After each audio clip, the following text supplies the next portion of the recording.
Hey guys, good morning. It's Tony. Here's why I think, right? Well, not really think. This is like, I'm more 90% sure we sell off 30 to 40 points in 10 days. And that's this 2-week bear trigger, right? That's been absolutely insanely accurate for forever. So what happened on this close, right? You basically sold off from 383 to 343. So $40 sell, right? Perfect entry. Oops, where is it? Perfect entry. Perfect entry. Started the sell-off from 404 all the way down to 255. So like 160 point sell-off on the QQQ, right?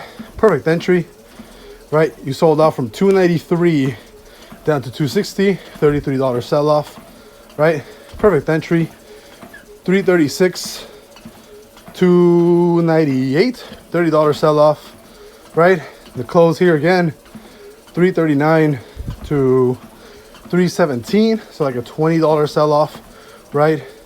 Again, this 232 all the way down to 166, and I can keep going back where all of these triggers were, in some way connected to a sell-off. Again here, right? Trigger sold off from 183 down to 146, so $40 sell-off.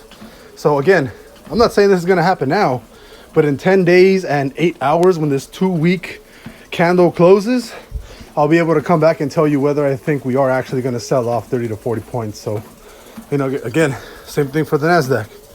The NASDAQ showing the same thing, right? Perfect entry on the 2-week, right? SPY almost there. Oh, because it's not open yet. It's not. Let me go. SPX almost there. So I think as of right now, the NASDAQ is kind of leading the way on what's going to happen. But again, same thing with SPY, right? Close that 2-week, you sold off from 458 to 410. So almost a $50 sell-off. Same thing here. 2-week close, sold off. 2-week close, sold off, right? 2-week close, sold off. And, these 2-week closes are directly associated with anywhere between $30 to $40 sell-offs on QQQ and $40 to $50 sell-offs on SPY. So I'll see you guys later. Bye-bye.